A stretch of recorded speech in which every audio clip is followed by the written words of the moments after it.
Hey YouTube, welcome to Chillin in the Lounge. And today we're here again dealing with another situation with police and black men. So this time we have two police officers who basically pulled a gun on Second Lieutenant U.S. Army Second Lieutenant Caron Nazario, and the two officers are Joe Gutierrez and Daniel Crocker. And they pulled him over. They say because they couldn't see, he didn't have a license plate on the back of his in the place where it's supposed to be on the back of his car. So let's go ahead and just take a look at what happened, and then we could see how we feel about it. Yo, what? Guess what? I'm a veteran too. I don't know, babe. Get out of the car. Get out of the car now. What's going on? You fixing to ride the lightning, son? Get out of the car now. Here we have, I think, who seems to be Officer Joe Gutierrez, who's basically commanding Caron Nazario to get out the car. And he's basically trying to ask them, what's going on? What's the problem? Just let me know. What did I do wrong? And they just continue to basically, I would say, talk down to him and talk to him like he's a child, as much as he's staying calm and he's just trying to get some information to find out, what's the problem? Why have you pulled me over? And it's just simple. You could tell him what it is. But at this point, you could hear the I don't know if to call it anger or maybe frustration from this officer, maybe because he feels like he's not listening to him. I don't know. But as you can see, he's calm. He don't even seem to be a threat, He has his arms. I think at this point he has his arms stuck out the truck. I'm not sure. But we're gonna go ahead and continue and see what happens, okay? Get out of the car now. Get out of the car. Sir, just get out the car. Work with us and we'll talk to you. Get out the car. You received an order. Obey it. I'm honestly afraid to get out. So as you can see, they're right in his face with the guns. His hands are sticking out, and he's basically telling them that he's afraid to get out the car. So because it's two of them, and they already have their guns drawn for a traffic stop, basically. But they're not telling him that it's a traffic stop. At least I don't think they told him anything, or maybe they did. But still, like, he's like, okay, it's a traffic stop, so why do you have your guns drawn? And he's basically worried, like, okay, if it's a traffic stop. And that makes sense to me. If it was something more serious, then you wouldn't have your guns drawn. But it's a traffic stop and you pulling your guns on me. So I think that's where his fear is. Like, I would think that maybe he's thinking it's a more serious thing than it is, because they pulled their guns. And that's where he's saying he has fear of them, probably shooting him. So that's why he's keeping his hands in one place, like you know to do. Let's continue. Yeah, you should be. Get out. Get out. Get out the car. Get out now. And look at this. Like, to me, you're right in his face. You can see his hands. You're not in fear of him, but you still have your gun pointed to his face. You're actually trying to open his door. So what's the point of having your gun? And you have a partner there with you with his gun drawn. So what are you doing? It don't even make no sense to me. At this point, you could calm down and talk to the man like a man, or a human being. But you want to talk to him like he's I guess, below you. And you can see he's in his uniform. So he's a military man. But if you notice, he tell him he was, the police officer told him he was in the military too. And he tried to use orders, like try giving him orders so like he could actually, and telling him he's not listening to orders, because I guess he try and put himself on a higher rank than him, so he's supposed to listen. In other words, that's how I got it, you know. And I think that's just messed up, you know what I'm saying? For a traffic stop. You're being stopped for a traffic violation. You're not cooperating at this point right now. You're under arrest for. You're being detained. Okay, you're being detained for obstruction of justice. Traffic violation. I do not have to get out the vehicle. You haven't even told me why I'm being stopped. Really? Get Get out of the car now. Get out of the car. your hands off. Look, you see that? He's telling him for a traffic violation, I don't have to be out the vehicle. So it seems like for some reason this pissed off the officer. Like basically you ain't listening, or really? Or get out the car. You know what I'm saying? Get out the car. And now he putting his hands on him. And like I said, he's not in fear of him. So why are you escalating the whole situation to this point? I don't even see the cause or reason he should be doing that. But I guess, you know, it's all that control and he wants to be in charge, I guess. That power, you know what I mean? And that's what I see. Get your hands off me. You know what? Get your hands off me. Not a problem. Back up, I Daniel. didn't do anything. Sir. Get out of the car now. Sir. Hey, sir. Get out of the car now. Sir. And in some sense, it just seems like the other officer is a little concerned because he's already seeing that he's calm, but the other officer is escalating the situation to something that it don't need to be, you know.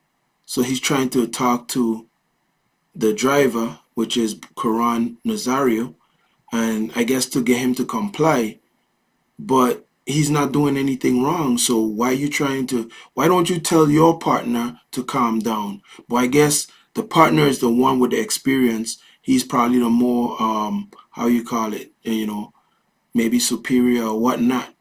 So he can't tell his partner anything, so he's there on the side quiet. Get out. Okay. I'm trying to I'm gonna talk to you. out. Just get out of my car. Can you please Get out. relax? Can Get you out. please relax? Get out of the car right now. This is not how you treat a vet. I'm actively serving this country, and this is how you're gonna treat me. Daniel. I didn't do anything. Whoa, hold on. Daniel. What's going? Hold on.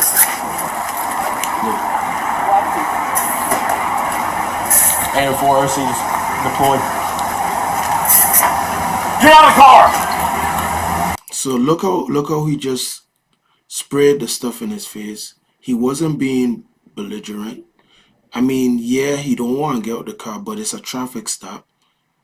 You know, he's not a threat to you again, but you want to enforce your control over him, that you're gonna actually spray the stuff in the guy's face for no reason. Get out of the car now. Get out of the car now. Sir, just get out of the car. Look, I'm just gonna please. You're gonna do what you're told. Get out of the car. Look, Take your seatbelt off and get out of the. Take your seatbelt off. look, my hands are out.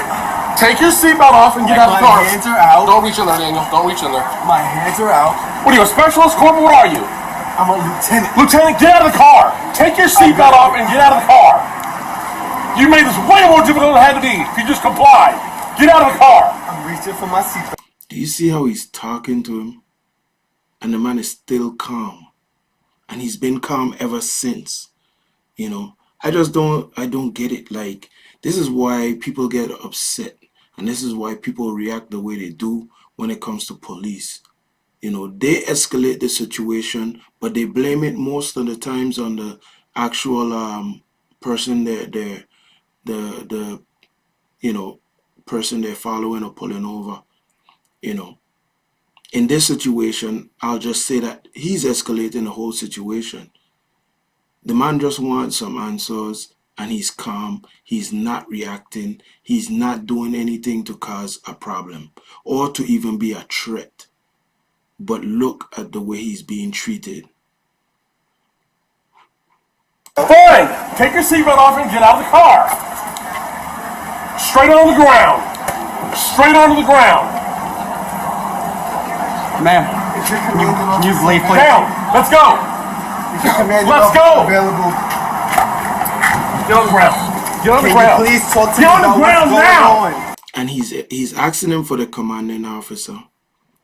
He's not answering any of his questions, but he wants him to comply to everything because I guess he's in charge. He's the one in power. he wants to show his power over him. Spray it again. Get on the ground. Can you please talk to me about what's Get on going the ground. on? Get on the ground now. Can you please talk to me Get on about the what's ground. going Get on the on? ground. Can you please? Now, you spray pepper spray in my face. I just want to wipe my eyes. You know what I'm saying? I don't want to go on the ground. If I go on the ground, my eyes still bothering me. I can't wipe it. No, you're going to put handcuffs on me. I can't wipe my eyes. That's my main concern. And I'm still trying to find out what's going on. And I'm getting no answers. I'm getting nothing. But all I'm getting is beat up, kicked, basically tormented. I'm already sprayed in the eye with pepper spray. But they're going to say he ain't complying. But he's not resisting, really. But in their eyes, I guess they try and say he resists because he ain't doing what they ask him to do. Come on, sir. Sir, well, just This what? is fucked up. Sir, This is fucked up. Sir. This is fucked Sir. up. You know this is fucked lay up. down. Lay on the ground. Just You lay know flat. this is fucked Lay up. flat for me, sir. You know this is fucked up. Sir, lay flat. Lay flat. This is fucked up. I can't fucking believe I'm being treated like this. And I'm fucking Get on the ground. So eventually they get him handcuffed, they pick him up, and at that point now the paramedics gets there, and they basically, everything is calm now. So the situation, if you're gonna realize the situation is gonna change all of a sudden, and then his tone is gonna change. And I'm referring to Officer Joe Gutierrez. And watch and listen to exactly what he's gonna say. I looked out the mirror and I saw guns drawn. I put my hands out. And we told you, we identified ourselves, we told you to step out of the vehicle, and you wouldn't. All you had to do was comply, and we'd have been done by now, okay? And then when we get you out of the car, we have to wrestle with you on the ground just to get your hands behind your back, just to put you in cuffs, just for a safety matter. You following where we're at? I mean, what would you do if you came across that overseas, you know? If you were infantry and you came across that. You follow me? You see where we're coming from? I'm trying to work with you as much as I can. I would have never wanted... For me, overseas is a totally different thing compared to being in the US. So you can't compare being overseas to being in the US dealing with people. Yes, people react. Yes, sometimes guys have guns in their cars and they shoot back at police. But this guy was not that. He was not that. People drive to well-lit areas all the time. So that don't make no sense to me. How's your eyes doing, Lieutenant? Better. And I keep calling you Lieutenant. I told you I'm a veteran. I respect rank, okay? I was a corporal in the Marine Corps. I respect rank. However, I do have a job to do, okay? He respect rank, but you try and talk to this man like he's a little kid. And yes, he didn't come out the car, but he always kept his hands where you could see it to show you that he's not a threat. You saw his uniform.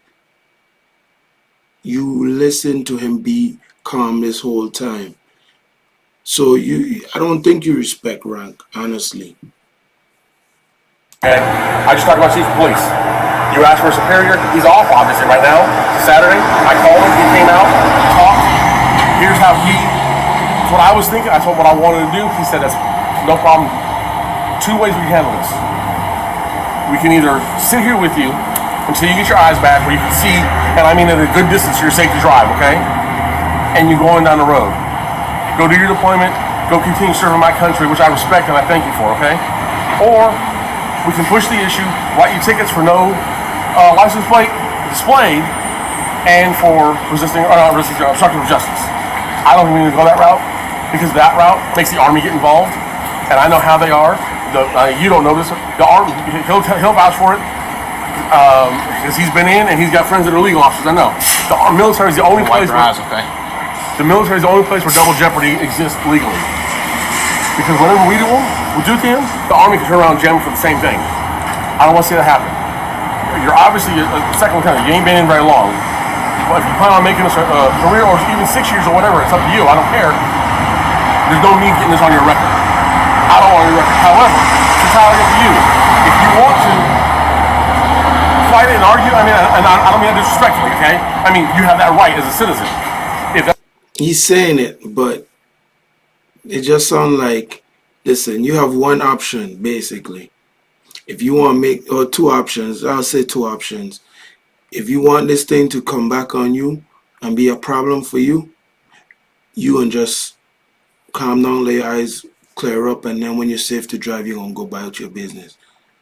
But he's trying to, I guess, use some sort of psychology and be like, oh, we could detain you or make this an issue, and the military will probably charge you just like we will, and you'll lose a job, lose your career, basically like a threat, you know. And but he already knows he's in trouble. And I just think he kind of switched up the story. I don't know. That's my belief. I don't care. I don't think that his lieutenant was just so okay with the situation as he said, or made it seem. And he said he allowed him to make the choice or whatever. But we'll see. Whatever. That's what you want. We'll charge you, have you go to court, notify the command, do all that, or we could take time out of our night, which is not a problem. We're being paid to take care of people, okay? We'll sit here with you, get your eyes back. You and what's your dog's name? Smoke. Smoke? It's a badass name for a badass dog. You and Smoke can get on down the road, okay? It's entirely up to you. What do you want to do? I got no problem. I'll sit here with you till you get your eyes back and send you on down the road. Okay? I don't want to charge you. I will. It's my job. I don't want to. The chief's giving me discretion on how to handle it. He's like, these are the two choices. I said, that's what I was thinking. That's what I want to do. He's like, not a problem. We can either let it go, help him out, get his eyes back, and get him on down the road so the Army doesn't get involved, or we can charge you, and then it's a big hassle for you. It doesn't change my life one way or the way. Because, you see what I'm saying? It's not about me. This is about you. But what would you charge him with? Or you gonna make it seem like he was obstructing obstructing you guys? Like he was trying to assault you? Oh my God. What you want to do. If you want to just chill, let this go, and no charges filed, we'll take the handcuffs off, we'll get you a bottle of water you can drink on, and sit here until you feel comfortable driving. Alright? Or the other option is we write the summons, discharge you, by then we have no choice. We have to notify your command. And again, I don't have to be an ass. I don't have to be threatening. I say that because that's just the way it is. Okay? I just talked to my boss. Those are the two choices that he gave me. Personally, as a veteran who served, okay, I did 6 years in the Corps. My wife's a retired sailor. She retired as a EA out of the Navy. Okay? I don't want to see you get jammed up by the Army. Okay? I don't want to see it happen. If you need to spit, just let us know. Go ahead and spit. Because we've both been sprayed, so we know what it's like. It sucks. If you need to spit, go ahead and spit. You're not going to offend us. Okay. All right. What do you want to do, Lieutenant? I'll let you tell me, because I mean, nobody's gonna ask for charges, so I'm not gonna ask for that. I understand that. However, I have to make that option available to you, right? I have to. So here's what I want to do. Especially as calm as you've been since everything ended, I want to take the handcuffs off, let you sit here with Smoke. We'll sit here and wait. As calm as you've been since everything ended. He was calm from the beginning. The only time he got pissed off was when they were putting him on the ground. He was calm from the beginning. But all of a sudden, he was only calm when it ended. Okay. With you, let your eyes come back. Okay, because it takes anywhere from 20 to 40 minutes depending on how much actually got in the eyeball itself before you can really see well how to drive, especially at night. Okay? We'll sit here with you, and then we'll get you on down the road. And the command will know nothing about it. Alright? I do have a good rapport with my command, so I wouldn't feel right not talking to them about it. So that's entirely on you. I'll put it this way then for you. They're going to hear from you. They will not hear from us. I'll give you that much respect, okay? Because I understand, I told you, I was in for 6 years. It's always better for the command to hear it first from you than somebody else, especially the law enforcement. That's never a good thing. Go ahead and help you. want to talk to him anymore. I get it, okay? I get the climate we're in right now. I get it, okay? The climate we're in, the what the media is spewing with the race relations between minorities and law enforcement, I get it, okay? So like I told you, as far as you not stopping and because you're uncomfortable and you want to well this spot, Lieutenant, that happens all the time. It happens to me a lot. And I would say 80% of the time, not always, 80% of the time, it's a minority. Just listening to him there explain all of that stuff is just like, just the way he's, I don't know. I just feel like he already know he screwed up and he's gonna have an issue. And he's trying to play it in a way that, you know, this guy's gonna just walk away and that's it. That's the end of it. And they're not gonna hear anything. But guys, nah, I knew once I saw this, I was like, this is a mess. And every day or every other day or every other time down the line, we always get some kind of stupid situation like this. So now there's a lawsuit. They fired Joe Gutierrez, and there's a lawsuit out he put out against them. I'm not sure who the lawsuit is against, if it's against the officers or the police department, but I agree. I mean, you know, that was ridiculous. It was stupid, and they always try to blame it on the victim. So, guys, if you haven't subscribed, go ahead and subscribe. If you like videos like this, hit me a comment. Let me know how much you like it so I can do more. But thanks for watching, and let me know what you think.